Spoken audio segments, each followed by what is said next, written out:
लगातार आप एग्ज़ाम दे रहे थे, उसमें आप असफल लगातार हो रहे थे। तो क्या ऐसी चीज़ थी जो आपको मोटिवेट कर रही थी कि नहीं मेरे को आगे भी निरंतर यही चीज़ में तैयारी आगे बढ़नी है? बहुत निराश हो गया था, तैयारी छोड़ दूँगा ऐसा मन में आ गया था। चंद्रहास, ये बताइए कि तैयारी के दौरान कौन सा ऐसा टर्निंग पॉइंट था जहाँ पे आपको ये लगा कि अब तो सिलेक्शन हो गई?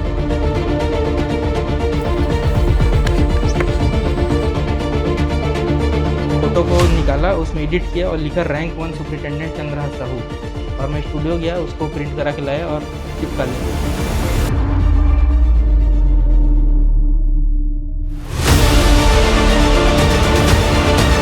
पापा बधाई हो। पापा फर्स्ट रैंक लगे मोर। आओ फर्स्ट रैंक लगे पापा, तोर बेटा राजपूत अधिकारी बन गया। मोर मेहनत दी बाबा, तोर मेहनत तिगर से दिल।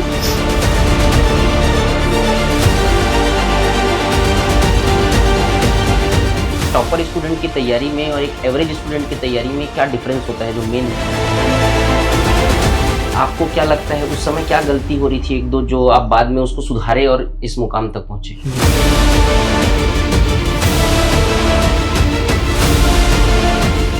मेरे जीवन में डिस्ट्रैक्शन था और उसका सबसे बड़ा कारण मोबाइल था। कि किसी दोस्त का फ़ोन आया कि भाई आना मिलना करके, और मैं गाड़ी पकड़ा और चले। तो मैं सबसे पहले सिम को निकाल दिया, व्हाट्सअप अनइंस्टॉल कर दिया, पूरा तरीके से लॉक्ड हो गया था, घर से नहीं निकल सकता।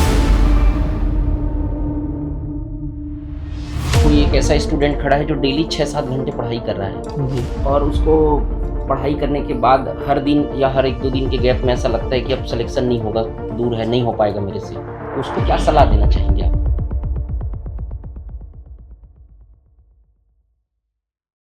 हाल ही में अधीक्षक का रिजल्ट आया जिसमें चंद्रहास साहू जिन्होंने रैंक 1 हासिल किया है। सबसे पहले हम अपनी संस्था की तरफ से इनको बहुत बहुत बधाई देते हैं कि जो इन्होंने उपलब्धि हासिल की है।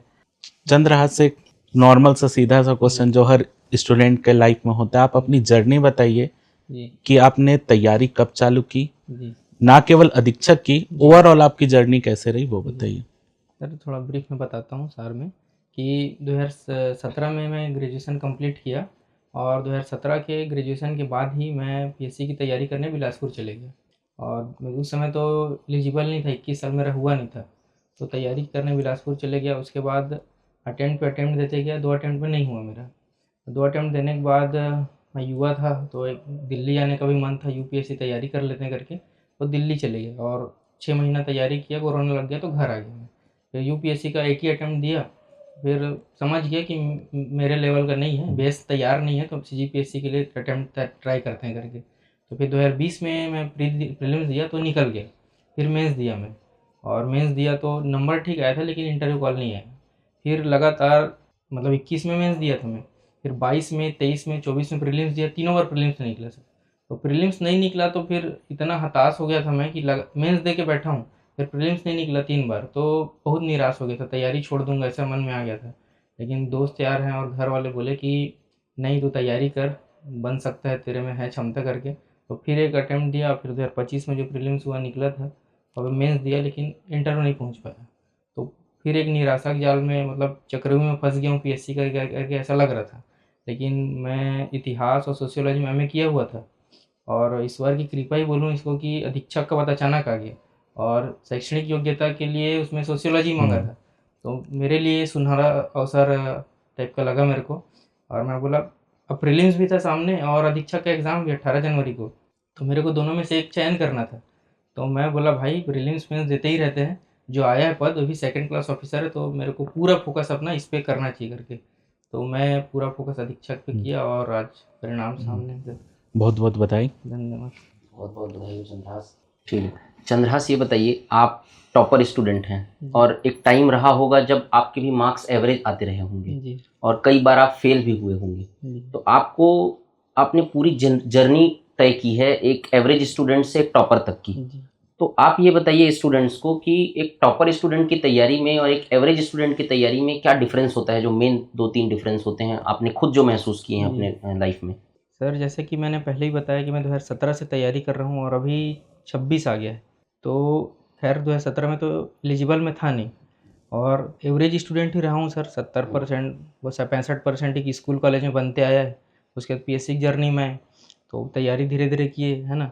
और मेरे उसमें तो ये है कि सर मैं आज तक असफल ही था। मतलब 17 से लेके आज तक मेरा कोई एग्ज़ाम नहीं निकला है। लेकिन एक सीढ़ी होता है धीरे धीरे चढ़ना। एक बार प्रीलिम्स निकला था, मेंस दिया था, विश्वास जागृत हो गया कि भाई मैं मेंस दे सकता हूँ, मतलब मैं अधिकारी बन भी सकता हूँ करके। तो फिर तैयारी को और जोर दिया। उस दौरान बहुत डिस्ट्रैक्शन भी आते हैं सर, वही जो थोड़ा रुकावट डालते हैं। लेकिन मैं अपने तैयारी निरंतर रखा। और फिर कनिष्ठ सचिव वरिष्ठ सचिव का भी एग्ज़ाम आया था, तो उसको मैं थोड़ा ईमानदारी से पढ़ा था। 1 महीना ही पढ़ा था उसको भी, क्योंकि छत्तीसगढ़ पहले से तैयार था। सर का क्लास लिया मैं अधिनियम का 33 क्वेश्चन वाला, तो उसमें 29 क्वेश्चन फंस गए। लेकिन 1.5 नंबर से वो भी रुक गया। फिर निराशा हुआ कि यार इतना बड़ा पद आया था सेकंड क्लास ऑफिसर का, ये भी 1.5 नंबर से रुक गया। फिर सहकारिता का आया, वो 0.50 नंबर से रुक गया। मैं बोला फिर और ज़्यादा निराश हो गया कि अब मैं क्या करूं, मतलब इतना मेहनत करने के बाद भी नहीं हो रहा है, तो क्या किया जाए, मतलब मेरी किस्मत में नहीं है क्या ऐसा करके। फिर प्रीलिम्स दिया, फिर इस बार मेंस देने के बाद मेंस फिर भी क्लियर नहीं हुआ। तो हताशा निराशा से डूबा हुआ था, तैयारी बीच में बंद भी हो गया था। फिर अधीक्षक आया, और अधीक्षक के लिए मैं फिर थोड़ा सा पगला बोलते हैं ना, वैसा थोड़ा बन गया सर कि ये जो मौका है उसको नहीं खोल सकता, क्योंकि ये मेरे लिए है आया करके मेरे को लगा। और पूर्ण ईमानदारी से पूरा डूब के मेहनत किया। आप लोग का कोर्स ज्वाइन किया मैं, और पूर्ण ईमानदारी से किया, सेल्फ स्टडी भी किया, और परिणाम आज फर्स्ट रैंक के रूप में। अच्छा, आप ये बताइए कि आपको क्या लगता है उस समय क्या गलती हो रही थी एक दो, जो आप बाद में उसको सुधारे और इस मुकाम तक पहुँचे? जी सर, गलती मेरे ना पढ़ाई में नहीं थी। वो 2020-21 तक लड़कपन था कि 2017 से 2020 तक मेरे को सिलेबस नहीं पता था। मैं तैयारी कर रहा था पीएससी का, और सिलेबस नहीं पता उस बंद, मतलब मेंस का मेरे को सिलेबस ही नहीं पता था। मैं तैयारी कर रहा हूँ प्रीलिम्स का, पीएससी का। तो जिस बंदे को ना सिलेबस पता है ना पीवाईक्यू नहीं पता है, तो निकलेगा कैसे? उसके बिना तो एग्ज़ाम निकलना नहीं है। तो फिर 2021 में एक भैया पहले सिलेक्ट हो गए, तो वो बताए कि भाई ये सिलेबस होता है, इसको देखना पड़ता है। ये पीवाईक्यू होता है, इसको देखेगा तब तो तेरे को पता चलेगा कि आयोग पूछता क्या है। मैं बस कोचिंग जाता था, पढ़ा दिए, घर आए, पढ़ रहे हैं, ना पीवाईक्यू पता है ना सिलेबस पता है। तो 2021 में सर सिलेबस पता चला मेरे को। पहली बार जब मेंस देने का मौका मिला ना, तो जो 2 या ढाई महीने गैप होता है, उस दौरान मैं पहली बार मेंस का सिलेबस देखा। तो ऐसा रहा। उसके बाद फिर सिलेबस पता चल गया, अभी तैयारी चलते रहा। तो 2022 से 25 तक डिस्ट्रैक्शन बहुत ज़्यादा था सर, इसलिए मैं असफल, मतलब तैयारी कैसे करना है वो पता चल गया था, मेहनत भी कर रहा था, लेकिन साथ में डिस्ट्रैक्शन बहुत था, चाहे वो मोबाइल का बोलो या अदर चीज़ का बोलो, है ना। और बहुत सारी चीज़ को तो बताया नहीं जा सकता, है ना। लेकिन मैं अपना वो मानता हूँ कि डिस्ट्रैक्शन था जीवन में, केवल उसी लिए मैं असफल हो रहा था। और इस एग्ज़ाम में जब रिजल्ट आया 20 नवंबर को पीएससी का, जब इतने सारे दोस्त लोग सिलेक्ट हो गए, बड़े भैया लोग जिनको मैं जानता हूँ सब सिलेक्ट हो गए, तो यार लगा कि 7-8 साल से मैं कर ही क्या रहा हूँ करके। और उसी दौरान अधीक्षक आया हुआ था, मैं पूरा अपना समर्पण, मैं वही मतलब मोबाइल से सिम भी नहीं, मतलब मेरे जीवन में डिस्ट्रैक्शन था, और उसका सबसे बड़ा कारण मोबाइल था। ये किसी दोस्त का फ़ोन आया कि भाई आना मिलना करके, और मैं गाड़ी पकड़ो चले, पढ़ाई सेकेंडरी हो जाता था। तो मैं सबसे पहले सिम को निकाल दिया, व्हाट्सअप अनइंस्टॉल कर दिया कि 40-50 दिन जो बचे हैं मेरे लिए, अधीक्षक के लिए समय था 3 से 4 महीने का, लेकिन मैंने तैयारी की लास्ट के 40 से 50 दिन में। तो उस दौरान सिम निकाल दिया, अनइंस्टॉल कर दिया। मेरे मम्मी पापा जानते हैं, मैं पूरा तरीके से लॉक्ड हो गया था, घर से नहीं निकलता था, जब तक पुस्तक कॉपी ना लेना हो तब तक नहीं निकलता था। और वही लॉक्ड रहा, आइसोलेट रहा, ईमानदारी से पढ़ाई किया, और आप लोग का क्लास ज्वाइन किया हुआ था, और उसका जो कंटेंट आप लोग से मिला वो था सर। और मतलब मेरे को एक समझ में आया कि अब पाना है कुछ चीज़, तो कम से कम 2 से 3 महीना पूरा था सब चीज़ को त्याग दो, क्योंकि यार 2-3 महीना सब चीज़ त्यागने से यदि कुछ मिल जाता है तो फिर वो तो जीवन पूरा बदल गया। और आज परिणाम है कि मैं 40 से 50 दिन मतलब आइसोलेट रहा, और रैंक 1 हासिल हो गई। यहाँ चंद्रहास जो बात बता रहे हैं उससे कई चीज़ें सीखने के लिए है कि असफलता जो है, इन्होंने बहुत सारी असफलता के बाद सफलता पाई है। तो अगर हमको जीवन में कोई कभी भी असफलता, कोई भी कॉम्पिटिटिव एग्जाम या जीवन के किसी भी हिस्से में असफलता मिल रही है, तो नर्वस नहीं होना, लगातार अपने को प्रयास करते रहना है। इनके जीवन में भी डिस्ट्रैक्शन अलग अलग समय में आते रहे हैं, और वो डिस्ट्रैक्शन से निपट के जो है, आखिर जैसे उन्होंने सोशल मीडिया को त्यागा या फ़ोन को त्यागा, तब सफलता मिली। यानी कुछ पाने के लिए आपको कुछ ना कुछ खोना जरूर पड़ता है, कुछ त्याग जरूर करना पड़ता है। ये चीज अपने को चंद्रहास से बात करके समझ आ रहा है। ये बताइए कि जब आपके जीवन में या लगातार आप एग्जाम दे रहे थे, उसमें आप असफल लगातार हो रहे थे, तो क्या ऐसी चीज थी जो आपको मोटिवेट कर रही थी कि नहीं, मेरे को आगे भी निरंतर यही चीज में तैयारी आगे बढ़ना है? जी सर, इसके लिए ये है कि 2022 में मेरे को 2022-23 में मन हो गया था कि अब नहीं करूँगा तैयारी, अब तैयारी छोड़ दूंगा करके। तो घर में भी बहुत फ्रस्ट्रेट रहता था, निराश रहता था। मम्मी पापा लोग भी देखते थे कि कैसे कर रहे हैं करके। भाई से भी बात करता था कई बार, यार भाई मेरा इतना मेहनत कर रहा हूँ, उन लोग भी देखते थे। नहीं हो रहा है तो तैयारी छोड़ दूँ क्या करके। तो नहीं बोले घर वाले कि नहीं यार, खासकर मेरा भाई बोला कि नहीं तू मेहनत कर। क्योंकि वो भी असफलता अपने जीवन में देखा हुआ था, संघर्ष करके आया है। तो बोला कि हो सकता है कुछ और समय मांग रहा होगा, धैर्य परीक्षण कर रहे होंगे ईश्वर तेरा, तो तू और मेहनत कर ऐसे करके। इसके अलावा मेरे जीवन में एक दोस्त भी थी सर, हालांकि वो लड़की है, सृष्टि शर्मा नाम है उसका, और हमारे हमारे फील्ड की नहीं है, CGPSC की। तो एक अच्छी दोस्त होने के नाते वो मेरे को जानती थी कि ये कितना पढ़ता है, कितना मेहनत करता है। तो उसको लगता था कि ये अधिकारी ही बनेगा, अधिकारी बन सकता है करके। तो वो मेरे को समझाती थी कि नहीं तू अधिकारी बन सकता है। तो एक सपोर्ट था उधर से भी, मतलब मेंटल सपोर्ट चाहिए होता है कि आप निराश हो के कमरे में रो रहे हो कि मैं इतना असफल हो रहा हूँ, कोई सिलेक्शन नहीं हो रहा है।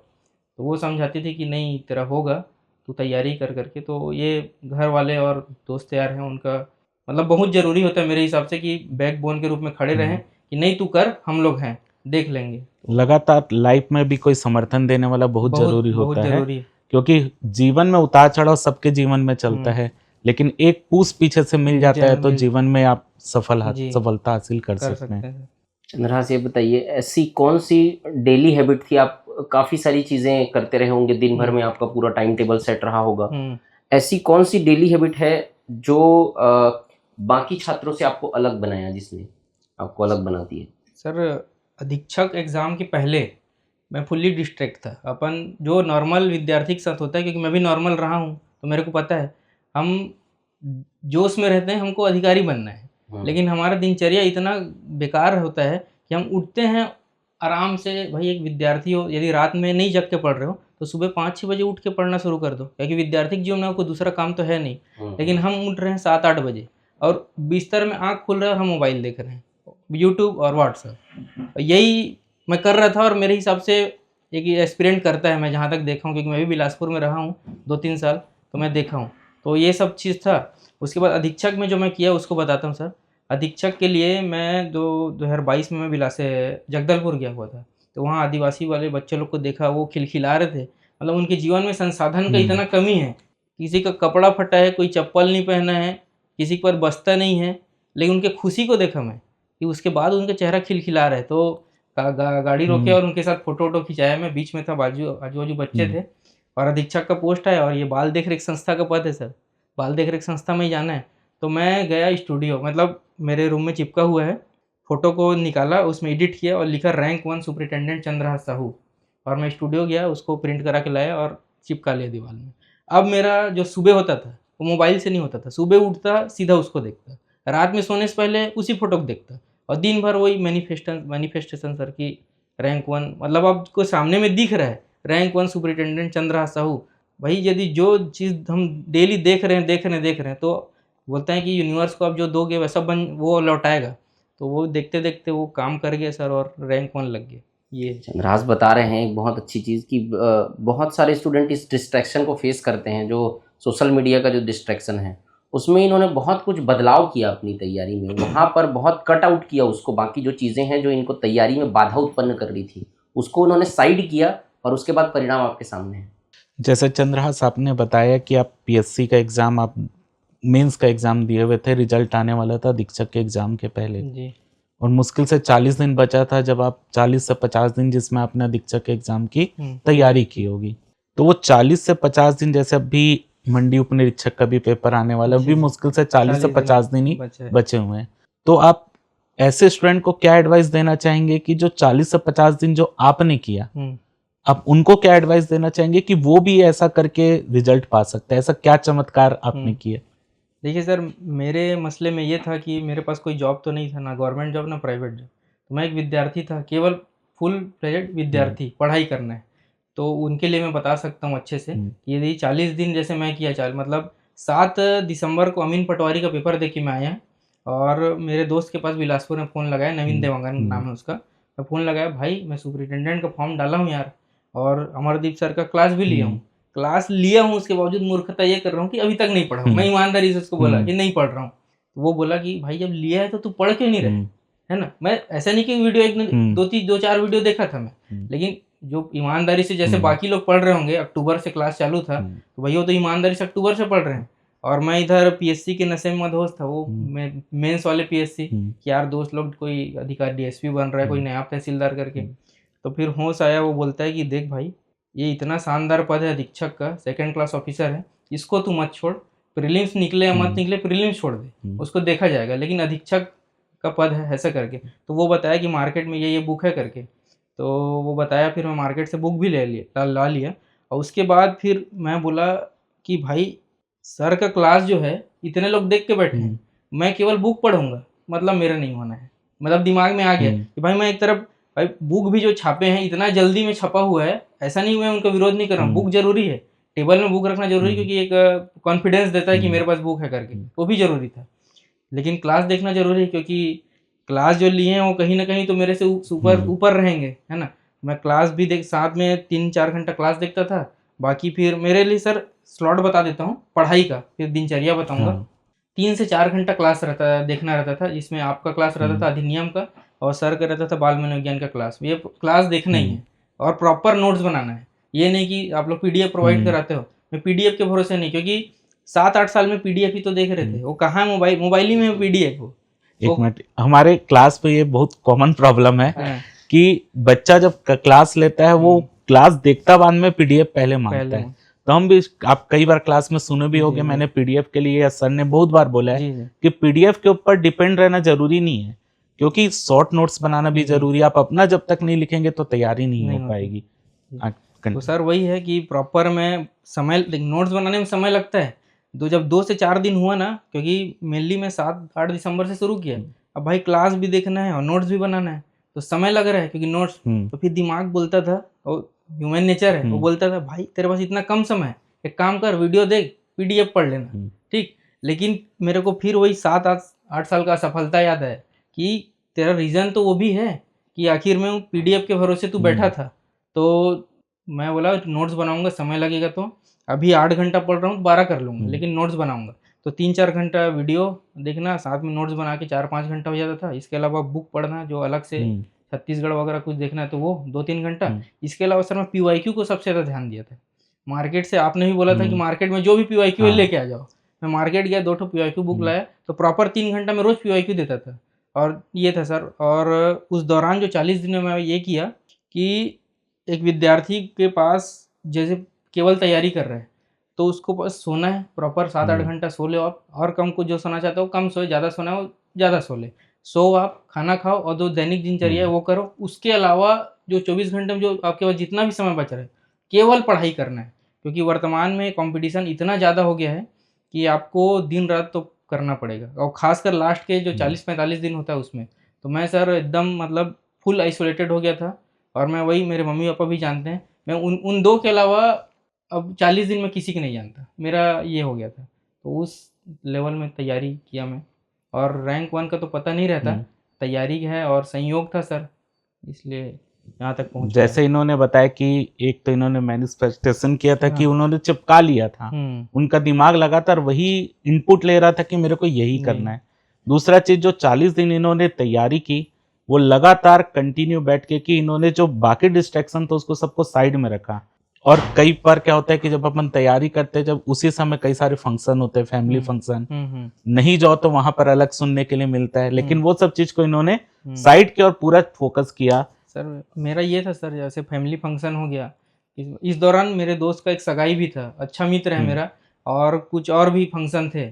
लेकिन मैं एक चीज़ तय किया सर कि मैं 7-8 साल, एक तो 29 साल उम्र चल रहा है, 7-8 साल से असफल हूँ, एक भी जगह व्यापम में भी सिलेक्शन नहीं ले पा रहा हूँ। पीएससी तो दूर की बात है सर, भले तैयारी पीएससी का कर रहे थे, लेकिन अपने कितने पानी में हो तो पता था। फिर मैं बोला कि भाई शादी सगाई जो फंक्शन है वो होते रहेगा, यदि मैं जिस दिन पोस्ट ले लिया ना, तो मेरा जिस दोस्त के शादी में नहीं गया वो भी मेरे को बधाई देगा कि भाई तू ठीक किया था, नहीं आया सर। और ऐसा ही हुआ सर, उसने भाई ने रैंक 1 देखा ना तो मेरे कॉल किया और मैं बताया कि भाई मैं नहीं आया था सॉरी, तो बोलता है सॉरी मत बोल, तू सबसे बेहतरीन काम किया है, कोई महान काम नहीं कर लेता कि सगाई में आ जाता तो मेरे ऐसा करके बोला कि तू रैंक 1 लगाए, उस बात का मेरे खुशी है। बहुत से स्टूडेंट जो है क्लास में गैप कर देते हैं कि घर में बर्थडे पार्टी है, शादी का फंक्शन है, लेकिन त्याग के बिना सफलता मिलना बहुत मुश्किल है।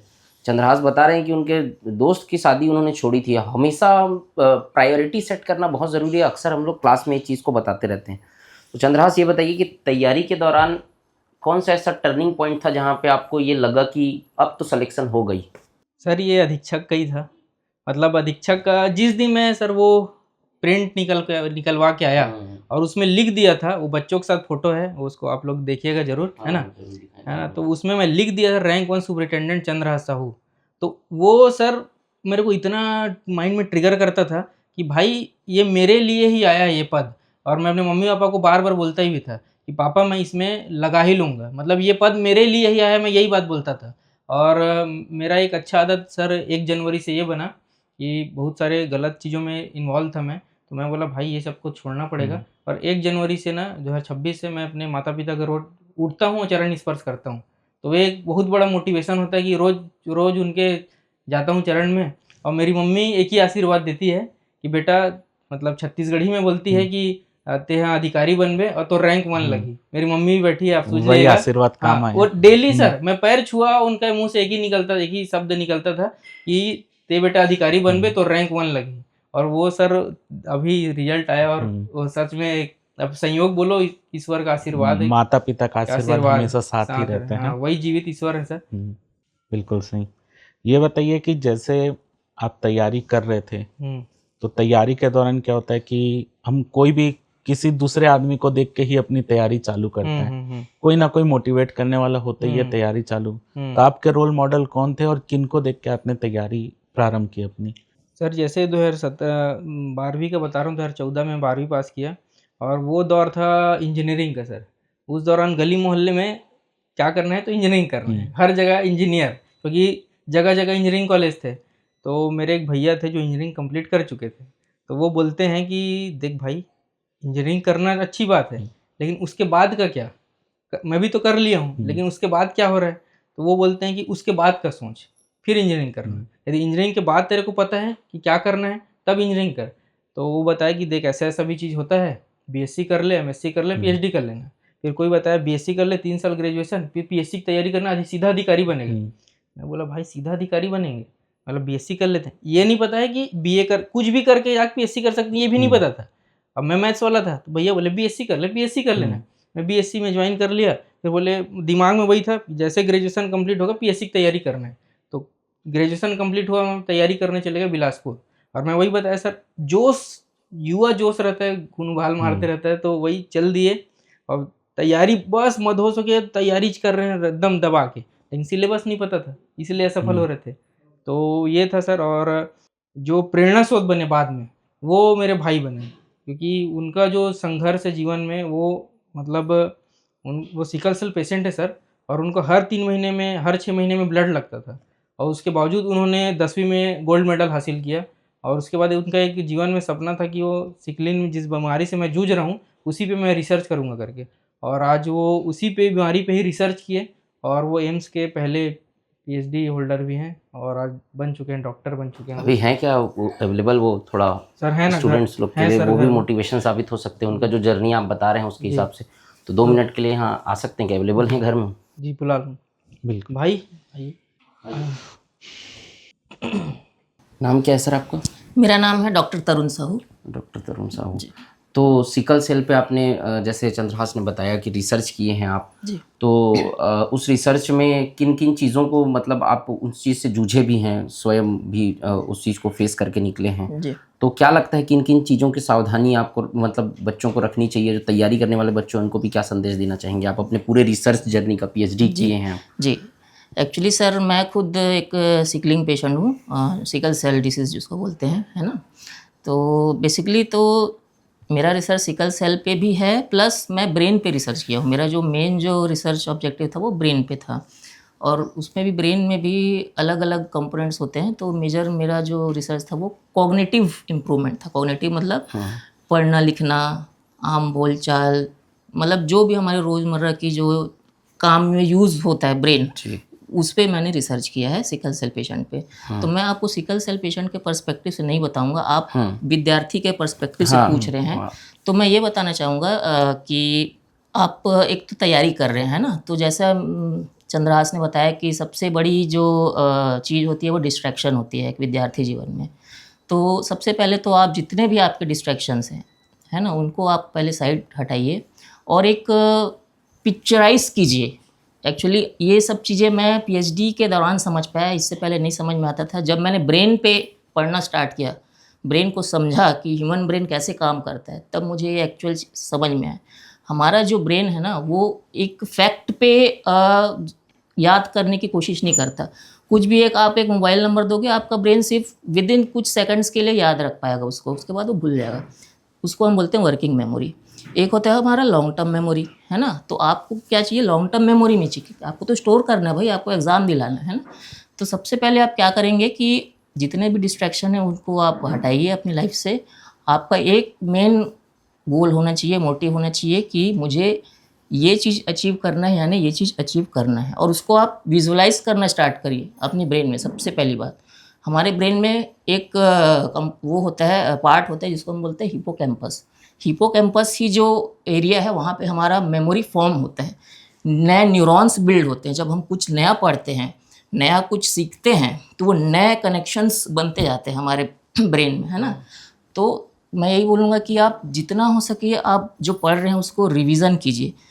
जब आप बार बार रिवीजन करेंगे किसी चीज़ को, तो आपके परमानेंट मेमोरी या लॉन्ग टर्म मेमोरी में वो स्टोर हो जाएगा, जिससे आप बाद में आपके एग्ज़ाम में वो चीज़ हेल्प करेगा। ठीक है। एक चीज़ मैं ये पूछना चाहूँगा कि आप स्टूडेंट को ये बताइए, आपके जीवन में बहुत सारी चुनौतियाँ रही है। बाकी के जीवन में तो हम केवल ये चुनौती कि हम ये देख रहे हैं कि हम पास होंगे नहीं होंगे, ये चुनौती मान रहे हैं। आपके जीवन में तो इतनी बड़ी चुनौती रही है, तो आप उससे कैसे सामना किया और आपको कैसे आप अपने आप को मोटिवेट करते थे कि आप पूरी परेशानियों से निपटते हुए आपने बड़े-बड़े रिसर्च किए? देखिए सर, भगवान ने हमें इस धरती पे इंसान बना के भेजा है। ऐसे तो हज़ारों लाखों करोड़ों स्पीशीज़ रहती हैं इस अर्थ पे, बट एक चीज़ जो यूनिक दिया है भगवान ने, वो क्या दिया हमको? ब्रेन, सोचने समझने की शक्ति दी है ना। तो हमको ये जब भगवान ने भेजा है हमको इस धरती पे, तो कुछ ना कुछ मकसद से भेजा है, कुछ ना कुछ मोटिव है उनको भेजने का, ठीक है। तो ये एक हर एक विद्यार्थी को अपने इसमें मोटिव रखना चाहिए कि हाँ, मुझे इस लेवल तक के पहुंचना है। तो वो रखते हुए आप प्रिपेयर कीजिए, है ना। मेरी जो लाइफ है वो तो स्ट्रगल से भरा रहा, ठीक है, लेकिन मेरे अंदर था कि नहीं, मुझे कुछ करना है, यानी करना है। क्या करना है वो नहीं मालूम था मुझे भी, ठीक। लेकिन जब मैं आगे पढ़ा और पढ़ते गया, मुझे मेरी बीमारी के बारे में जानने का बहुत ज़्यादा उत्साह था। ये ऐसा क्यों हो रहा है, हर एक महीने में मुझे ब्लड क्यों चढ़ रहा है, हर एक महीने में इतना दर्द क्यों हो रहा है, दुनिया भर का कॉम्प्लिकेशन क्यों हो रहा है, कभी लेग अल्सर हो जा रहा है, कभी छाती दर्द हो रहा है, कभी और कुछ हो रहा है, कभी हेडेक हो रहा है। Lot of complications are there in this disease. तो मुझे एक उत्साह था या सीखने की ललक थी कि नहीं यार, मुझे मेरे बीमारी के बारे में जानना है। तो वो एक मोटिव था जिसको फॉलो करते हुए मैंने यहाँ तक के अपना सफ़र तय किया है।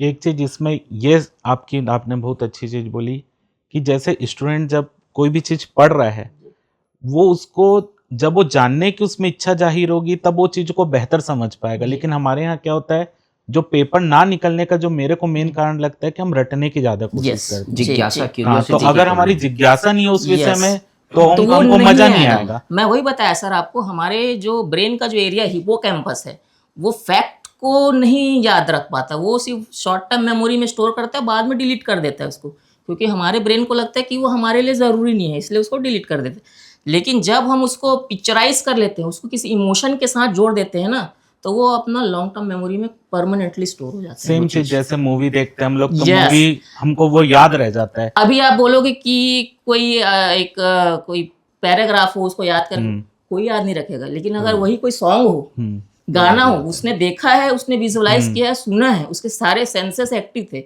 इसलिए वो लॉन्ग टर्म मेमोरी में याद हुआ। ठीक। तो बहुत अच्छा लगा तरुण जी आपसे बात करके, जी। बहुत बहुत धन्यवाद। बहुत चीज़ें इनसे जानने के लिए मिली, बहुत बहुत धन्यवाद। खुद इन्होंने रिसर्च किया है, पीएचडी किया है, तो मुझे लगा कि बात होनी चाहिए आपसे, आपके मतलब इनका जो रिसर्च है वो। बहुत बहुत धन्यवाद सर। धन्यवाद सर। चंद्रहास, वापस आते हैं चंद्रहास पे। आप ये बताइए, अगर आपके सामने कोई एक ऐसा स्टूडेंट खड़ा है जो डेली 6-7 घंटे पढ़ाई कर रहा है जी। और उसको पढ़ाई करने के बाद हर दिन या हर 1-2 दिन के गैप में ऐसा लगता है कि अब सिलेक्शन नहीं होगा, दूर है, नहीं हो पाएगा मेरे से, उसको क्या सलाह देना चाहेंगे आप भी? सर जो डेली 6 से 7 घंटा डेली पढ़ रहे हैं, सर मेरे हिसाब से उसको डिमोटिवेट तो नहीं होना चाहिए, क्योंकि 6-7 घंटा आप मेहनत कर रहे हो। और मैं एक चीज़ पे विश्वास करता हूँ सर, कि सरस्वती माता अपना उद्धार नहीं छोड़ती है। आप विद्या अर्जित अर्जित कर रहे हैं, तो सरस्वती माता आपको कुछ ना कुछ तो देगी। हो सकता है धैर्य का परीक्षण ईश्वर मतलब माता ले रही हो या ईश्वर ले रहा हो। मेरे केस में ऐसा ही हुआ सर। लगातार मैं मेहनत कर रहा हूँ, लगातार मेहनत कर रहा हूँ। अब ह्यूमन नेचर, निराशा आता ही है। लेकिन मेरे को मेरे घर वाले भी समझाए, दोस्त यार भी वही समझाते थे कि थोड़ा-सा और धैर्य रख ले करके। पापा बहुत बोलते थे, "धैर्य रख ले बेटा, एक दिन कुछ ना कुछ मिलेगा", ऐसे करके। और धैर्य मैं रखे रहा। मतलब मेनली मेरे जीवन में धैर्य का परीक्षण था सर। तो मैं उनको यही एडवाइस दूँगा, आप 6-7 घंटा रोज़ पढ़ रहे हैं ना, तो आपको कोई रोक ही नहीं सकता। वो जो आदमी 6-7 घंटा कंटिन्यू पढ़ ले, तो मेरे हिसाब से यूपीएससी निकाल ले, यदि वो 1.5-2 साल कंटिन्यू 2-3 साल पढ़ रहा है तो। बस पेशेंस की पेशेंस की ज़रूरत है, धैर्य, मेन धैर्य है। और मेरे जीवन में सर मैं उदाहरण से बताना चाहूँगा, क्योंकि 7-8 साल बाद मिला, और मिला तो रैंक 1 मिला। तो इसको मैं सर धनुष बाण की तरह देखता हूँ, कि जब कमान में तीर डाला जाता है, तो तीर को पहले पीछे पीछे खींचा की। जाता है, तो जितना पीछे खिंचाएगा उतना दूर जाएगा। तो मैं वही देख रहा सर अपने जीवन में, जो जर्नी रहा, 7-8 साल कुछ भी नहीं मिला मेरे को, एक व्यापम का पोस्ट भी नहीं मिला। लेकिन जब मिला, तो सीधा फर्स्ट रैंक मिला। तो ये है। इनकी बातों से एक शेर याद आ गया मुझे, कि मैं क्लास में बोलता भी हूँ अक्सर कि राहें जहाँ तक जाएगी राहगीर वहाँ तक जाएगा, तुम दरिया से क्या पूछ रहे कि नीर कहाँ तक जाएगा, और खींच धनुष की डोर, साध निशाना अपनी मंजिल का, और बाद में देखा जाएगा कि तीर कहाँ तक जाएगा। तो सर चंद्रहास, ये बताइए कि तैयारी के दौरान हुँ, टेस्ट सीरीज का क्या महत्व होता है कि जब आप तैयारी कर रहे थे, आप टेस्ट सीरीज जैसे आपने बताया कि मैंने बताया भी तब पीवाईक्यू, हुँ, अब जितना सॉल्व करो उतना कम है। इतना कम। तो एक स्टूडेंट क्या करता है कि लगातार पढ़ते जाता है, एक तो सिलेबस नहीं देखता, जैसे जो गलती आपसे भी हुई थी, जी।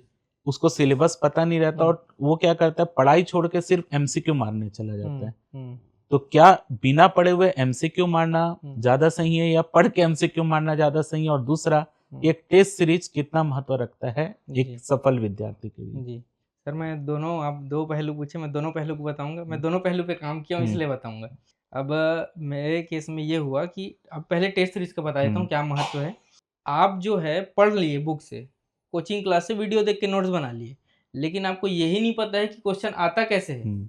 तो आप पेपर हॉल में क्या करके आओगे? क्योंकि जब आयोग पेपर देगा, तो वो आयोग का पेपर तो ऐसे ही बाउंसर आता है, आप तो वहीं थरथरा जाओगे। तो टेस्ट सीरीज़ क्या करता है कि आप जो पढ़े, उसके बाद टेस्ट लगाए, तो कितना पानी में हो उसका आकलन करता है, और आकलन तो अधीक्षक के सिलेबस में ही था। और सर से पढ़ के इतना मज़ा आया कि आप भैया हमको तो यही समझ में आया, आकलन मतलब जब मैं आकलन चैप्टर पढ़ा सर आपसे, तब समझ में आया कि ये टेस्ट सीरीज़ क्या कर रहे हैं। तो आकलन ही तो कर रहे हैं। जब हम पीवाईक्यू लगा रहे हैं, तो आकलन ही तो कर रहे हैं अपना। तो सर पढ़ना भी ज़रूरी है और टेस्ट भी लगाना ज़रूरी है। और अब टेस्ट भी लगा रहे हैं, जैसे सर ने बोला पीवाईक्यू बस लगा रहे हैं। अब पीवाईक्यू बस लगा रहे हैं, तो भाई जैसे व्यापम में पीएससी का पीवाईक्यू लगा है, पीवाईक्यू बस रट के चले गए, लेकिन आयोग तो कुछ ना कुछ नया क्वेश्चन डालेगा, और इधर आप बेस बना के ही नहीं गए, पढ़ के नहीं गए, तो आप कूट वाले क्वेश्चन को सॉल्व ही नहीं कर पाओगे। हो सकता है 100 क्वेश्चन में आपका 40 क्वेश्चन सही हो जाए पीवाईक्यू के बेस पे, लेकिन सिलेक्शन तो होना नहीं है, जो अभी पीएससी और व्यापम का एक्यूरेसी है। तो आप जो मेथड बोले सर कि पीवाईक्यू बस लगाना, वो मैं वो भी करके देखा हूँ, उसको रिवर्स इंजीनियरिंग बोलता हूँ मैं। वो लेकिन कब काम करता है, जैसे मैं 17-18 से पीएससी की तैयारी कर रहा हूँ, तो इतिहास उसमें है, मेंस में भी है, प्री में भी है। तो मैं 21-22 तक जो है इतिहास पढ़ा हुआ था। अब मेरा 2022 में मैं मतलब अपना कंप्लीट कर लिया, क्या बोलते हैं, हिस्ट्री में एमए कंप्लीट हो गया। अब मैं नेट भी ट्राई किया, तो नेट के दौरान मैं ये किया, मैं बुक नहीं पढ़ा, मैं केवल पीवाईक्यू मारा, घटना चक्र। तो वो यहाँ काम करेगा कि आप पहले पढ़ चुके हो, अब पेपर के पहले केवल पीवाईक्यू मारो, तब वो काम करेगा। अब ऐसा बोलोगे कि केवल पीवाईक्यू मारे और चल दिए, तो वो तो पॉसिबल वर्तमान में तो पॉसिबल नहीं, पहले होता रहा होगा वर्तमान में। और test series sir, test series must, मतलब मेरे हिसाब से मस्ट है। एक तो टीओटी फार्मूला बोलते हैं हमारे, एक और सर भी हैं, है ना, हम्म। Theory, objective, test series. तो ये तीनों जब लगा लिया, मैं तीनों लगाया और उसका परिणाम सामने है, तो मैं तो यही बोलूँगा कि जब रिजल्ट के तौर पे सामने दिख रहा है तो अपने को अपनाना चाहिए और करना ही चाहिए। तो मतलब शॉर्टकट किसी भी चीज के लिए नहीं नहीं और सर, बिना सफलता नहीं हासिल नहीं। कर सकते आप शॉर्टकट से। और बिना थ्योरी पढ़े पीवाईक्यू भी सॉल्व करने का कोई मतलब नहीं है। मतलब वो समझ ही नहीं आ रहा है हाँ। तो क्या मतलब। अच्छा, ये चीज़ बताइए कि बहुत से स्टूडेंट ऐसे रहते हैं जिनको, जो अक्सर क्लास में भी पूछते रहते हैं, क्या सर सेल्फ स्टडी से नहीं निकाला जा सकता क्या करके? तो आपको क्या लगता है, इस तरीके के जो स्टूडेंट हैं उनको कोई संस्थान ज्वाइन करना चाहिए या सेल्फ स्टडी करके भी निकाल सकते हैं? क्या क्या चुनौती झेलनी पड़ती है सेल्फ स्टडी जब करेंगे तो, और क्या क्या आसानी हो जाती है जब किसी का गाइडेंस मिल जाए तो? सर ये सेल्फ स्टडी और कोचिंग जो है वो व्यक्तिगत क्षमता के ऊपर है। कोई जो विद्यार्थी होते हैं, कई विद्यार्थी वो बचपन से ब्रिलियंट होते हैं, 12वीं में भी टॉपर है, वो कॉलेज में भी गोल्ड मेडल मिल जाता है बहुत लोग को। तो भाई वो जर्नी तय कर क्या है, तो उसको ये पता है कि पढ़ा कैसे जाता है। यदि आप उसको नया चीज़ भी दोगे तो उसको वो कर लेगा, वो कुछ ना कुछ कर लेगा कि इसको मैं ऐसे कर पढ़ूँगा, पीवाईक्यू देख लेगा, यहाँ से पढ़ लेता हूँ, यहाँ से पढ़ लेता हूँ। तो वो कर सकता है, सेल्फ स्टडी से निकाला जा सकता है, मेरे दोस्त लोग निकाले भी हैं और मैं भी सेल्फ स्टडी ही कर रहा था 4-5 साल से। तो मैं नहीं बोलूँगा सेल्फ स्टडी से नहीं निकलता, बिल्कुल निकलेगा। लेकिन कोचिंग का योगदान कैसे हो जाता है, मैं अधीक्षक का एग्जांपल देके फिर बताता हूँ, क्योंकि सफलता मुझे यहीं मिला है। अब पीएससी का नोटिफिकेशन 7 अक्टूबर को आया है, 18 जनवरी को आपका एग्जाम है। अधीक्षक में 16 अधिनियम डला हुआ है। अब केवल मैं अधिनियम बता रहा हूँ, उसके अलावा तो बाल कल्याण, बाल मनोविज्ञान, छत्तीसगढ़, ये बहुत सारे चीज़ हैं। लेकिन आदमी का फोकस है अधिनियम में। भैया आप अधिनियम को कैसे करोगे उतने कम समय में? आपको छत्तीसगढ़ भी पढ़ना है, बाल मनोविज्ञान पढ़ना है, मिशन वात्सल्य वाला उधर का चीज़ पढ़ना है। तो कोचिंग यदि आप कहीं ज्वाइन कर लिए, भाई आजकल हर कोचिंग मतलब मिनिमम फीस में आज अवेलेबल हो जा रहा है ऑनलाइन। तो मेरे हिसाब से ज्वाइन कर लेना चाहिए यदि सक्षम है तो, क्योंकि आपकी तैयारी को आसान कर लेगा। यदि मैं बता रहा हूँ, यदि मैं क्लास ज्वाइन नहीं करता तो वही अधिनियम जो टेलीग्राम में पीडीएफ है उसको डाउनलोड करता, प्रिंट कराता, फिर पढ़ते बैठा हूँ, वहीं मैं अधिनियम में ही फंसे रह जाता, मेरा बाकी पोर्शन नहीं हो पाता। तो मैं सर वो एक था कि ज्वाइन किया क्लास, पूरा मेरा काम करके, मतलब क्योंकि जो कोचिंग में पढ़ा रहे हैं वो अपना अपना रिसर्च करेंगे। जैसे आप बाल मनोविज्ञान पढ़ा रहे हैं तो आप उसमें रिसर्च करके आएंगे, सर अधिनियम पढ़ा रहे हैं तो अधिनियम में पूरा पढ़ के आएंगे। तो वो मेरे लिए सिंपल चीज़ में परोस देंगे। मेरे को खाना है और एग्जाम में उल्टी करके आना था सर। तो मैं वही बोलूँगा, तो वो ऐसी उल्टी तो हर कोई करना चाहिए। एक तो- चीज इसमें समझ आया कि देखिए, अक्सर क्लास में बोलते सेल्फ स्टडी से एकदम निकाला जा सकता है, जो सेल्फ स्टडी से करना चाहते हो कर सकते हैं, बस आपका टाइम बच जाता है। टाइम बच जाता जो जो मेहनत आप उसको खोजने में, उसको कलेक्ट करने में करेंगे, वो मेहनत कोई टीचर आपको करके दे देता है, थाली में परोस देता है, जिससे आपका टाइम बच जाता है। बस यही काम है बस। बाकी तो स्टूडेंट के खुद की मेहनत होती है, चंद्रहास की खुद की मेहनत है, उसमें किसी टीचर का मैं नहीं मानता कि हमारा कोई बहुत बड़ा योगदान है, उनका 99% योगदान उनका है। जैसे कि कई स्टूडेंट जब तैयारी करते हैं, जैसे जो पीडीएफ वाली बात पहले भी आई थी, स्टूडेंट नोट्स बनाने से बहुत डरते हैं। और जैसे कि इनसे जब आप कोचिंग में आए थे अभी मिलने के लिए, जब इनका रैंक 1 आया था, तो इन्होंने ये बताया कि जैसे हमने मिशन वात्सल्य पढ़ा था 40 पेज का, आपने उसको 10 पेज 15 पेज में सीमित कर दिया। तो आपको ऐसा पहले आप कभी नहीं कर रहे थे पीएससी के दौरान, या आप गलती मान रहे थे कि आप उसमें ये नहीं कर पाए? तो क्या अंतर आया कि जब रिवीजन के समय आपको कितना बेनिफिट हुआ उस चीज का? सर जब वीडियो देख रहा था मैं, तो 2-4 दिन मेरे को यही लगा कि नोट्स क्यों बना रहा हूँ, समय कम है, नोट्स नहीं बनाता और पीडीएफ तो है, प्रिंट करा के पढ़ लेंगे। लेकिन वही याद है कि 7-8 साल मतलब मेरे को इतिहास अपना याद था, तो मैं समझ गया नोट्स बनाना है। और सर मिशन वात्सल ने आपने बताया कि वो 40 पेज का था, उसके अलावा और भी पार्ट थे उसमें, तो वो टोटल 120 पेज का पीडीएफ था। आप यकीन नहीं करेंगे, मैं उसको 18 पेज में कंप्लीट कर दिया हूँ मेरे नोट्स में। 120 पेज के पीडीएफ को 18 पेज में कन्वर्ट कर दिया हूँ। एक बार मेहनत लगा मेरे को बनाते तक नोट्स, हो सकता है 2 दिन एक्स्ट्रा लग गए होंगे बाकी की तुलना में पढ़ने में मुझे, लेकिन एक बार नोट्स बन गया सर, क्योंकि वो मेरे अकॉर्डिंग बना है।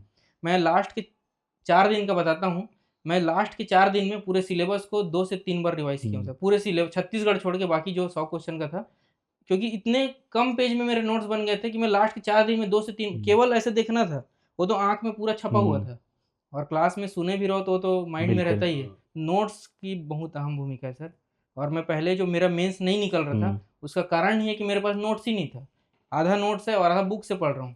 जो हमारा माइंड है ना सर, वो आँख मतलब हम्म, आँख जो स्कैन करता है, तो वहाँ पेपर में वही काम करता है, लिखा हुआ नोट्स चीजें याद आ याद जाता रहता है है। उस। जी, बाकी मेंस में तो आंसर राइटिंग बेहद बेहद जरूरी हो, तो ज़रूरी है, बिना आप लिखे हुए पास ही नहीं पास कर नहीं हो सकते। सकते। लास्ट में बहुत सारे स्टूडेंट पूछते हैं कि सर पढ़ तो बहुत सारा चीज़ लेते हैं, रिवाइज नहीं हो पाता, उसका तरीका हम लोग भी बताते हैं यही चीज़, और यही चीज़ उन्होंने अप्लाई किया है कि शॉर्ट नोट्स बना के रखिए। लास्ट के 4 दिन में उन्होंने पूरे सब्जेक्ट को रिवाइज कर दिया, वो भी 3-3 बार। तो आप सोचिए कि कितना फ़ायदेमंद है जो नोट्स रहता है, वो जो चीज़ें हैं। सर और नोट्स मैं इसलिए भी बोलूँगा, खासकर जो मेंस दिलाते हैं, मेरा नहीं क्लियर नहीं हो पाया, मैं इसलिए बता पा रहा हूँ कि मैं असफल मेंस में मेरा इंटरव्यू इसलिए नहीं पहुँच पाया कि नोट्स नहीं था। अब नोट्स ये काम करता है कि इंटरव्यू में बेनिफिट करता है। जैसे अभी इंटरव्यू था, अब नोट्स को हम इतने बार पढ़ चुके हैं, अब इंटरव्यू में भी तो अधिक्षा से संबंधित पूछेगा लगभग। तो मेरे को कुछ मेहनत नहीं लगा, मैं 1 दिन में मतलब जो 100 क्वेश्चन का सिलेबस था अधीक्षक का, मैं 1 दिन में उसको पलटा लेता था। क्योंकि इतने बार उसको देखा हुआ था नोट्स को, तो इंटरव्यू में मेरा इंटरव्यू मतलब बहुत आसान हो गया था तैयारी करना। तो हर चरण में नोट्स का भूमिका है।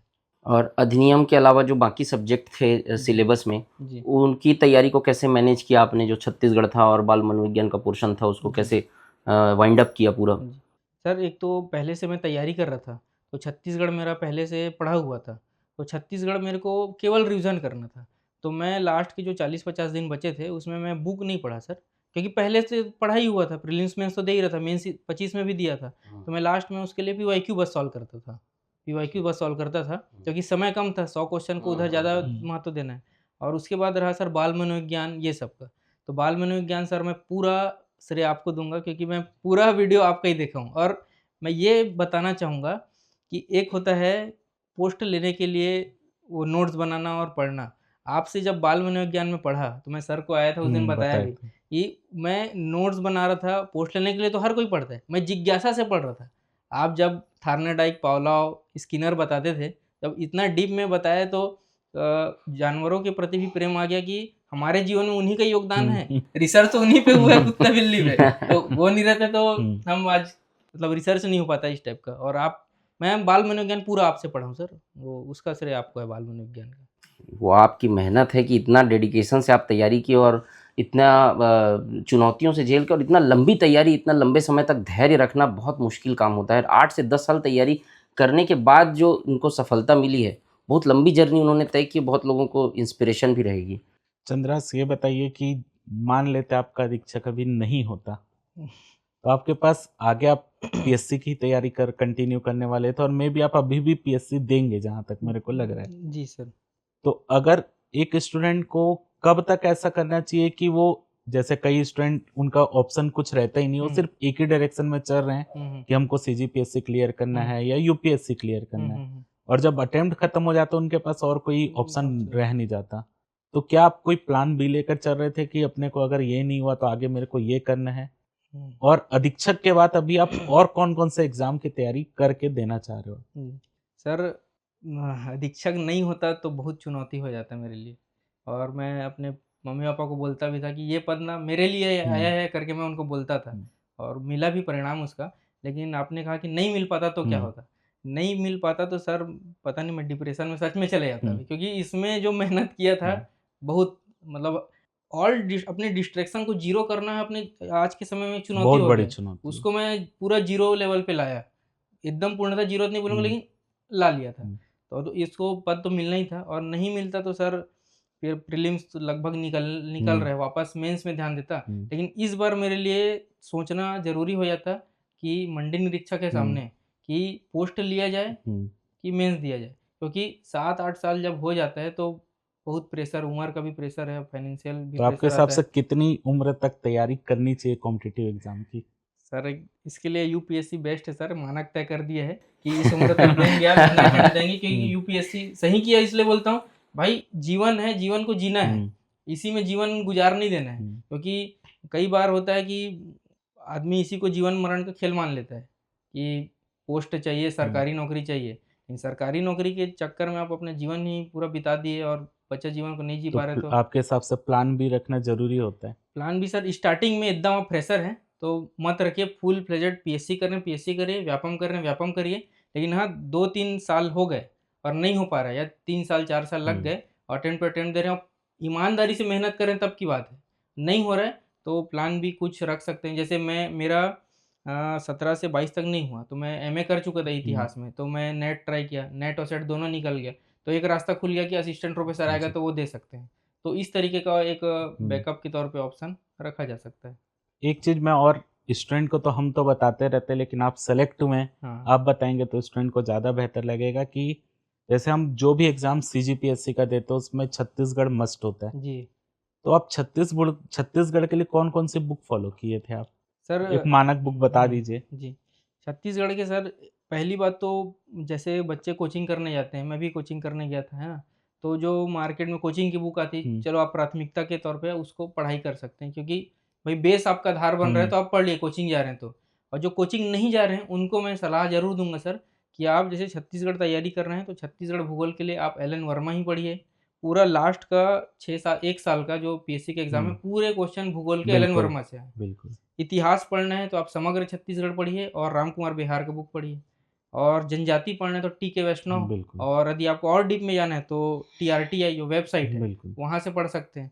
और करंट अफ़ेयर तो करंट अफ़ेयर है, हुँ, मैगज़ीन वगैरह, और जो करंट अफ़ेयर दैनिक जो आता है अखबार, उससे तैयारी। बिल्कुल। मतलब मेरे हिसाब से ये कहना है मेरा कि अब मानक पहले नहीं लगता रहा होगा, हुँ। लेकिन अब मानक सोर्स पढ़ना अति अनिवार्य है, मेरे हिसाब हाँ, से। मेबी क्योंकि अब जो क्वेश्चन का पैटर्न चल रहा है, चल रहा है, जी। वो पूरी तरीके से मानक बुक में चला गया। चल मेबी गया। जब विवाद हुआ था तो उसके बाद जी। पीएससी ने अपना पूरा मानक बुक की तरफ शिफ्ट हो गए शिफ्ट हैं। हो गया। ठीक है, अब ये जान लेते हैं अंतिम पड़ाव में इंटरव्यू के कि ये बताइए कि एग्ज़ाम हॉल में जब आप बैठे थे, जी। तो उस जो कुछ घंटे रहते हैं उसमें आपने, बहुत से स्टूडेंट को घबराहट होती है, हुँ। जो बनता सवाल रहता है वो भी छूट जाता है, हुँ। कुछ सवाल रहते हैं जो नहीं बनते तो अगला सवाल जो रहता है वो छूट जाता है। हुँ। उस दबाव वाली सिचुएशन को कैसे हैंडल किया आपने? सर, फिर मैं बार-बार वही बात को दोहरा रहा हूँ, फिर भी बोलूँगा, 7-8 साल लग गए थे। हुँ, इतना अनुभव हो गया था कि एग्ज़ाम हॉल में क्या होता है, कैसे मानसिक स्थिति बिगड़ जाता है क्वेश्चन देखने के बाद।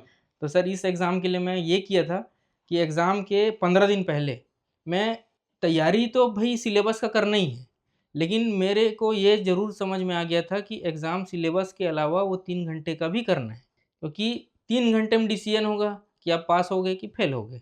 कितना पढ़ के आए हो, 6 महीना पढ़े हो, 1 साल पढ़े हो, 5 साल पढ़े हो, उसको कोई मतलब नहीं आयोग को उससे। क्योंकि वो तो भई 3 घंटा में जो आप डिलीवर किए, उससे मतलब है।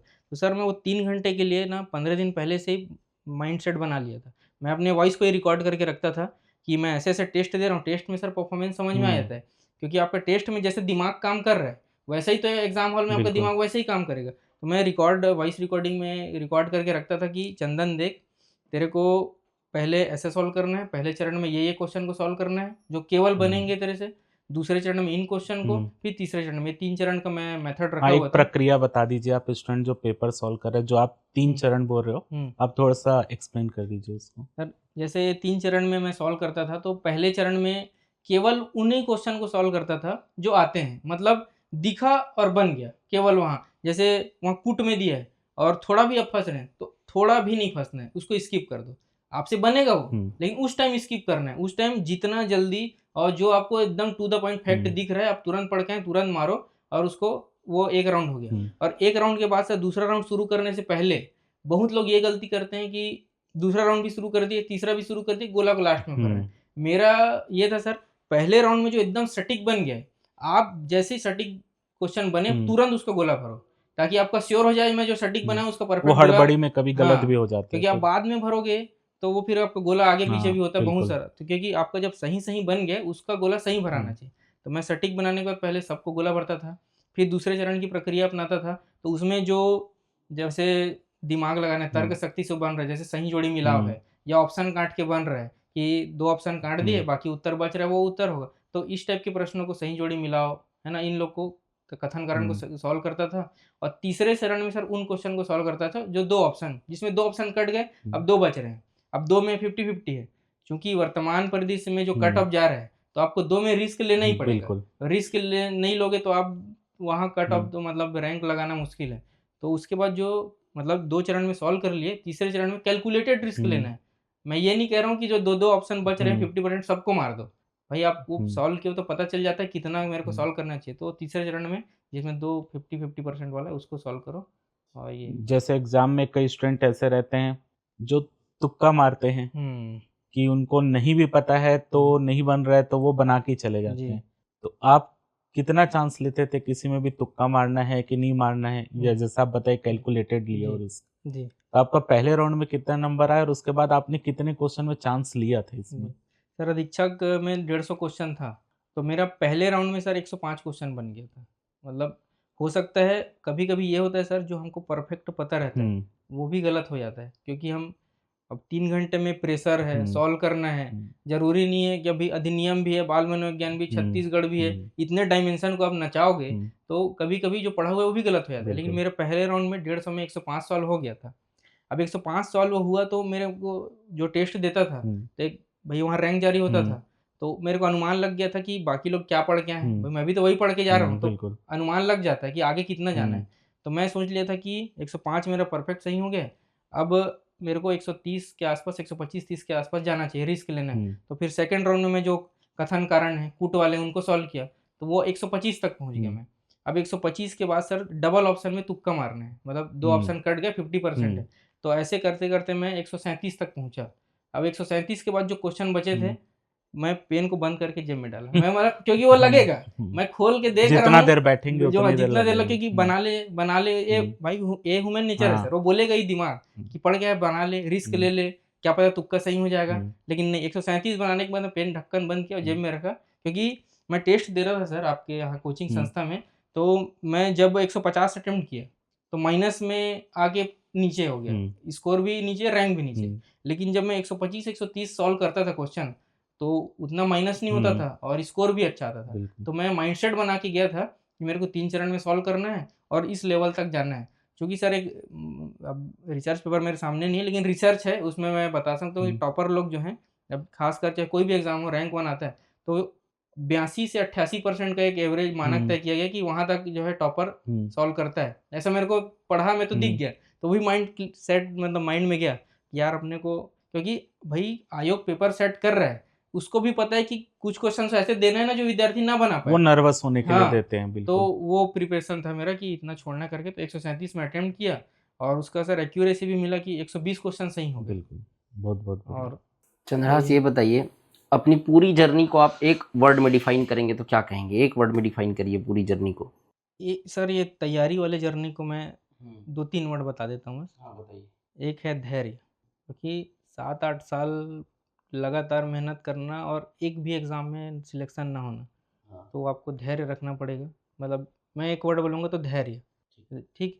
निरंतर प्रयास और संयम, संयम धैर्य में ही आ जाता है, लेकिन आपको निरंतर प्रयास रखना पड़ेगा। और इसके साथ ही ना, बैकबोन के रूप में, बैक सपोर्ट के रूप में कोई ना कोई होना चाहिए। आपके फैमिली वाले हों, दोस्त यार हों, वो उनका रहना मेरे हिसाब से बहुत ज़रूरी है, क्योंकि हर चरण में निराशा आता है। तो एक परिवार का पीछे सपोर्ट चाहिए, धैर्य चाहिए और निरंतर प्रयास। ये 3 जिसके में रह गया, उसको सफल होने से कोई नहीं रोक सकता मेरे हिसाब से। थोड़ा सा चंद्रहास, आप जो आपका इंटरव्यू हुआ है जी, उसका थोड़ा सा एक्सपीरियंस बताइए कि आप पहली बार में भी इंटरव्यू फेस किए वहाँ, जी, तो इंटरव्यू का क्या एक्सपीरियंस रहा और किस तरीके से चीज़ें वहाँ पर आपसे पूछी गई? जी। सर इंटरव्यू बोर्ड में अभी पारदर्शिता, पीएससी बहुत अच्छा इंतज़ाम कर दिया है। हर चीज़ वहाँ पारदर्शिता, मतलब पारदर्शी माध्यम से हो रहा है। बिल्कुल। तो चीट सिस्टम है, चीट उठाया है। एक कुछ इंटरेस्टिंग बात बता देता हूँ, फिर मैं बोर्ड में जाऊँगा। बिल्कुल। सर जब मैं मोबाइल जमा किया इंटरव्यू के दिन, मोबाइल जमा होता है पैकेट में, तो पैकेट में जमा हुआ तो मेरे को जो मिला, मतलब जो क्या बोलते हैं उसको, बिल्ला मिलता है, वो मिला 70 नंबर का, 70 मतलब 7 था। जब मैं चिट्ठी उठाया तो B7 मिला, 7 आ गया। तो मैं जब प्रतीक्षा 7, मतलब 7वें नंबर में मेरा इंटरव्यू है, B7, बी नंबर के बोर्ड में 7वें नंबर में मेरा इंटरव्यू था। तो मैं प्रतीक्षाला में जब बैठा था वेटिंग रूम में, तो यार जब मैं मोबाइल जमा किया 70 नंबर, सीट उठाया B7, बोला थाला याद आ गया। है ना सर। और सेम आप, मैं बोलने वाला हाँ, और सर वो हुआ भी, मैं बोर्ड के सामने, वो इंटरव्यू हो गया, रिजल्ट आया रात में, मेरे दिमाग में यही चल रहा है, या तो 27 मिलेगा या 17, क्योंकि 27 पॉसिबल है ही नहीं, तो दे ही नहीं सकते, 30 में 27 देना नहीं है, मतलब 17 और 7 देंगे नहीं। मैं इतना बुरा परफॉर्मेंस तो नहीं करके आया हूँ, यहाँ तक पहुंचा हूँ और आया भी 17 ही और नंबर, 17 नंबर आया सर। तो वही थाला फॉर ए रीजन। पोस्ट में भी 47, टोटल पोस्ट टोटल पोस्ट वहाँ 47 भी पोस्ट है 7। वहाँ भी। अब आता हूँ सर इंटरव्यू बोर्ड में, ये इंटरेस्टिंग बात हाँ, है इसलिए बिल्कुल। बताया मेरे साथ हुआ करके, तो मेरे दिमाग में वही आ गया, थाला फॉर रीजन। अब मेरे को सर मिला था उइके मैडम को, सरिता उइके मैम का, और मैं जहाँ तक अपने सीनियर लोग से, सर लोग से पता किया था किसका किसका बोर्ड में क्या क्या उन लोग क्वेश्चन पूछते हैं इस टाइप का। तो उइके मैडम के बारे में ये पता चला था कि मैडम जो है इतिहास में पीएचडी है, और मैं अपने अभिरुचि जो हॉबी था हाँ। उसके नीचे विशेष जानकारी डालना था, मतलब मैंने तो हाँ डालो, बिल्कुल। मैं विशेष जानकारी में डाल दिया था कि यूजीसी नेट और सेट क्वालिफाइड। अब मेरे को मिला उइके मैडम का बोर्ड जो कि इतिहास से ही प्रश्न पूछती है, अब वो पीएचडी है। अब मैं वेटिंग रूम में बैठा हूँ और 7वें नंबर में मेरा फुल डर, मतलब डर लग गया भाई, मैं डाला क्यों। अब उस टाइम लग रहा है कि अब मैं क्यों डाला, यूजीसी नेट सेट डाल दिया हूँ अभी इतिहास में, अब पीएचडी है मैडम, मतलब पूरा बाउंसर आएगा इतिहास का मेरे ऊपर। फिर 2-4 मिनट बहुत परेशान था, फिर समझाया यार मैं तो प्रैक्टिस इसी चीज़ का करके आया हूँ कि नहीं कैसे बोलना है, मतलब नहीं ज़्यादा उत्तर नहीं पता तो नहीं बोलना है, झूठ तो बोलना नहीं है, लेकिन कैसे कॉन्फिडेंस होके नहीं बोलना है। तो मैं वहाँ बैठ के थोड़ा प्रैक्टिस भी किया, कॉन्फिडेंट होके ही नहीं बोलूँगा और थोड़ा स्माइल करके नहीं बोलूँगा क्योंकि मैडम बाउंसर मारेगी। लेकिन सर बोर्ड में गया, वो 3 मेंबर थे वहाँ, इतने मिलनसार, इतने बेहतरीन तरीके से बैठाया, बात किए मेरे से। इंटरव्यू कब खत्म हुआ पता नहीं चला, और किस्मत ये है उइके मैडम मेरे से इतिहास से एक क्वेश्चन नहीं पूछी। मैं जिस चीज़ के लिए डर रहा था कि मैडम पीएचडी है इतिहास से, कोई भी चीज का डर हम दिमाग में पहले ही हावी कर हाँ, लेते तो हैं। ये पहले नहीं बनाना चाहिए, और उसी चीज़ को मैं वेटिंग रूम में क्लियर किया कि मत डर, नहीं पता है तो नहीं बोल देना। और किस्मत ये हुआ कि मैडम एक भी प्रश्न नहीं पूछी, और तीसरे मेंबर ने इतिहास से प्रश्न पूछा। अब वो 2 प्रश्न पूछे, सिंधु घाटी सभ्यता के 5 स्थल के नाम बताओ, और भारत के इतिहास में स्वर्णकाल किसको कहते हैं। अब उसको 12वीं क्लास का बच्चा भी बता देगा, तो एक मतलब संयोग भी है कि जिस चीज़ से मैं कुछ अपने को वहाँ पे सिचुएशनल क्वेश्चन कुछ पूछे वहाँ पे जी सर, इंटरव्यू, एक आध बताइए। सिचुएशनल क्वेश्चन ये पूछे सर कि मैं अधीक्षक के पद पर चयनित होने वाला हूँ और संस्था का दायित्व तो मुझे मिलेगा प्रभारी के रूप में।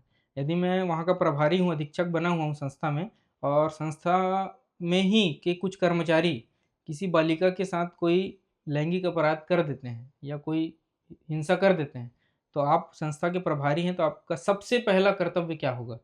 ये सिचुएशनल बेस्ड था कि पहला कर्तव्य मतलब ये नहीं था क्या क्या करोगे, क्या क्या करोगे तो करोगे ही आप, सबसे पहला काम क्या करोगे, ये मेरे से था। और इसको क्या बोलूँ मैं, मतलब उचित संयोग बोलूँ, मैं बिलासपुर गया हुआ था, वहाँ जिला बाल संरक्षण अधिकारी मिल गया मुझको इसी विभाग में, और वो इसी चीज़ को क्वेश्चन को मेरे को हम लोग को बताए थे कि ऐसा प्रश्न पूछ सकते हैं, और वही मेरे से पूछा गया। तो वो बताए थे कि यदि लैंगिक हिंसा होता है तो आप कहीं के भी संस्था के मतलब प्रभारी हो, आपका सबसे पहला दायित्व है पॉक्सो अधिनियम के तहत आप के मामला दर्ज करोगे, उसके बाद जो भी प्रक्रिया उसको करोगे। तो सिचुएशनल पूछे, लेकिन वो भी मेरे पाले में आ गया। किस्मत की बात है वो। किस्मत सर, वही मैं बताया ना कि इस बार पूरा संयोग आपके साथ, संयोग सब पूरा कुछ आपने साथ बताया है। ना, माता खाला पिता का फर्जी। आशीर्वाद, चरण स्पर्श, हाँ। बिल्कुल। अच्छा ये बताइए, घर का माहौल जो है वो कितना फर्क पड़ता है घर के माहौल का पढ़ाई में? सर घर के बहुत फ़र्क पड़ता है सर, क्योंकि मैं लगातार असफल हो रहा था। उसके बाद किसी भी के घर में हो, स्वाभाविक हो, ये लगता है कि अब इसका नहीं हो सकता। भाई स्वाभाविक है, और जब खुद के अंदर आ रहा है तो घर वाले को तो लगना ही है, इतने साल में नहीं हो रहा है मतलब सीरियस भी नहीं है और नहीं हो पाएगा इस टाइप का। लेकिन मेहनत को देखते थे पापा, तो नहीं बोलते थे कि यार, बाकी जैसे मैं देखा हूँ परिवार में भी और दूसरे दोस्त लोग को भी कि बोलते हैं कि काम में जा, कुछ भी ज्वाइन कर, जो भी तेरा योग्यता है उसके बेस पे। लेकिन मेरे घर में ऐसा कुछ नहीं बोले सर, मतलब हमेशा सकारात्मक माहौल ही दिए। और मेरा भाई भी डॉक्टर है, तो वो भी एक उसका अलग सहयोग था कि नहीं यार तैयारी कर, हम लोग तो हैं, देख लेंगे जो होगा। ये अपना एक है, तो उनका एक बहुत बैक सपोर्ट बहुत था मेरे को, इसलिए मैं तैयारी कर पाया। सबसे पहले आपने किसको बताया जब रिजल्ट निकला, तो क्या प्रतिक्रिया थी? वो तो सर, रील वायरल हो रील चुकी है सर, रील उसके लिए। वायरल डल चुका है वैसे। जब मैं यहीं बैठा हुआ था सर, हाँ। और ना मतलब रायपुर में इंटरव्यू था, उसी दिन रिजल्ट आया, तो मैं घर आ गया। मैं घर चले जाता हूँ, घर के पापा मम्मी लोग सब शादी में गए थे, कोई नहीं था घर में, अब मैं अकेले था। और सर से मैं बात किया था, सर मेरे 228 नंबर आ रहे हैं, तो सर बोल दिए थे कि यार अभी तक मैं जहाँ तक सुना हूँ तेरा नंबर सबसे ज़्यादा है। तो एक मेरे को अंदर से पता था कि यार रैंक 1 कर किसी को नहीं पता रहता, लेकिन कुछ ना कुछ सिलेक्शन हो जाएगा अपना, ये पता था। तो मैं अकेले था, तो अजीब लग रहा था, रिजल्ट कैसे अकेले देखूँ। तो मैं अपने एक भाई को फ़ोन किया, उसको बुलाया, वो आ गया। एक दोस्त था वो यहीं जाता है एसीसी में, उसको बुलाया, वो भी आ गया। मैं बोला भाई तुम ही लोग के साथ रिजल्ट देखूंगा करके, तो उन लोग भी आए और रिजल्ट का यहीं बैठ के हम लोग इंतजार कर रहे थे। आया देखे तो फिर जो खुशी का ठिकाना नहीं था। फिर सबसे पहले पापा को फ़ोन किया, अब फ़ोन किया वो तो वायरल हो गया, फिर उसका उसको तो सब जान गए। हाँ वो तो अगर एक लास्ट क्वेश्चन अपन यहाँ पे देखते हैं कि जो अब स्टूडेंट तैयारी कर रहे हैं, जी क्योंकि अब आप सफल हो गए, आप वो असफल विद्यार्थी की श्रेणी जी। से हम निकल चुके हैं, जी अब आप सफल हो गए हैं। तो जो बाकी असफल विद्यार्थी हैं या जो अभी तैयारी करने आए हैं, आप उनको क्या एडवाइस देना चाहेंगे? मैं उनको एक ही एडवाइस दूंगा जो मैं बोला अभी सर को 3 लाइन में, कि मतलब धैर्य रखो, निरंतर जो प्रयास कर रहे हो उसको जारी रखो। किसी ना किसी दिन जो सफलता का जो सीढ़ी है ना भाई, वो दरवाज़ा खुल के रहेगा। मैं वही बोला कि सरस्वती माता, आप मेहनत करें तो उधार बिल्कुल नहीं रखेगी। वो आप जितना मेहनत कर रहे हो सकता है उसका दोगुना तिगुना लौटाएगी माता। बिल्कुल। मेरे केस में तो वही हुआ सर।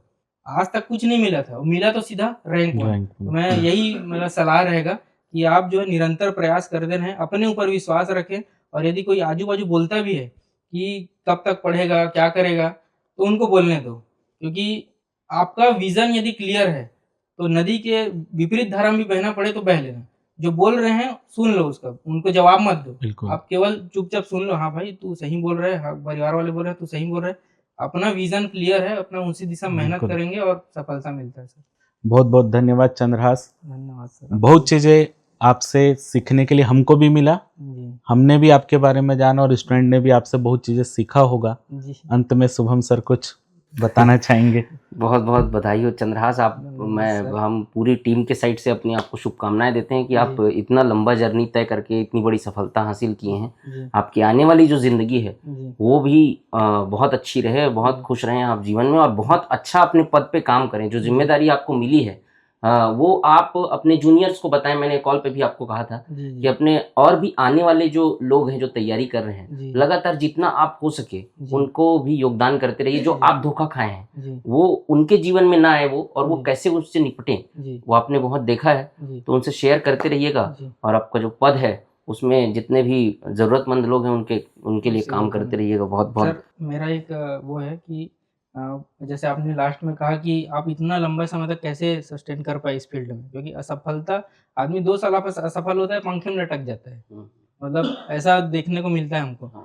तो मैं अपने पिताजी को श्रेय देता हूँ, तो सर उनसे एक बार पूछिए कि मतलब मैं, और जो पेरेंट्स हैं, उनके लिए बोल रहा हूँ कि कैसे उन्होंने मतलब मेरे को कैसे बैकबोन के रूप में खड़े रहे, तो एक वो अच्छे से बिल्कुल। बता पाएँगे। पापा, बुला लीजिए। मतलब 2 मिनट सार हाँ में। बिल्कुल बिल्कुल, बीच में बैठिए। नमस्कार। जी, ये इनके पिताजी हैं चंद्रहास के, और इनका काफ़ी बड़ा कंट्रीब्यूशन है इनकी सफलता में। हम जानना चाहेंगे अंकल जी से कि बाकी पेरेंट्स को वो क्या सलाह देना चाहेंगे कि वो अपने बच्चों को कैसे ट्रीट करें, उनको इतना लंबा जर्नी इतने बड़े चीज़ों के लिए सफलता हासिल करने के लिए कैसे प्रेरित करें, वो हम अंकल जी से जानना चाहेंगे। बताइए अंकल। सर नमस्कार। क्या है सर, लड़के को किसी एग्ज़ाम में यदि एग्ज़ाम दिला रहा है तो वो तो अपना मेहनत कर ही रहा है। जी। उसको चाहिए पेरेंट की तरफ से, मतलब क्या बोला जाए, सपोर्ट। सपोर्टिंग चाहिए। जी। तो उससे क्या है, लड़के का मनोबल बढ़ता है। हाँ, तो ऐसा इसी के साथ, ऐसा इसके साथ भी हुआ था। बीच में थोड़ा डिप्रेशन टाइप का हो गया था, एग्ज़ाम दिलाया जा रहा, तो होता है, स्वाभाविक है, किसी को हो जाता है। तो हम लोग बोलते थे बेटा आप मेहनत कर रहे हो, करते रहिए, जो होगा तो होगा ही, आप अपना मेहनत करना मत छोड़िए। तो अपना लगा रहा, पढ़ते रहा। जी। अभी एग्ज़ाम दिलाए उसमें, ये पहले से बोलता था जैसे फॉर्म भरना, तो इसका मतलब पॉजिटिव ऐसा था कि नहीं पापा इस समय तो मेरा होगा ही, परफेक्ट होगा। एग्ज़ाम दिला गया तो उसके बाद तो इसको तो 100% उम्मीद हो गया था कि पापा इस एग्ज़ाम में तो मैं निकल ही जाऊँगा।